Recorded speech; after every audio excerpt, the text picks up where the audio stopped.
të kuptoj atë se si shihet nga Kosova një vëmendje e rikthyer e presidentit Trump për dialogun Kosovë-Serbi. Dje kishte shumë reagime në këtë tweet, në këtë, ta thëmë, lajmërim se sot politika po bëhet edhe përmes këtyne rrjeteve sociale dhe qëndrimet po vinë shumë shpejt në këtë mënyrë.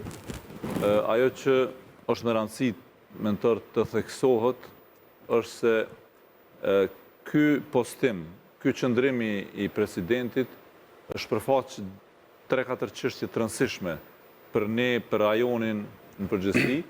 E para është se raporti mes Kosovës dhe Serbisë, dialogu dhe në përgjithësi rajoni ynë duket se është më i rëndësishëm se ç'kemi menduar, edhe në këtë administratë. Pra, ne disi i lam dua them tashmë Amerika nuk merret me ne. Ky tweet na rikthen si një rajon edhe posaçërisht çështja e Kosovës dhe Serbisë, raportet mes tyre, raporti shqiptaro-serb si një raport jashtëzakonisht i rëndësishëm për Evropën juglindore apo për Ballkanin perëndimor.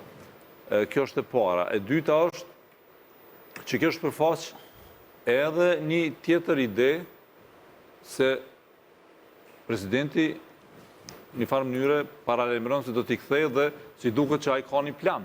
Apo s'paku ka diçka mbi cilën do të bazohet angazhimi i tij për të zgjidhur problemin mes të Kosovës dhe Serbisë. Sipas edhe një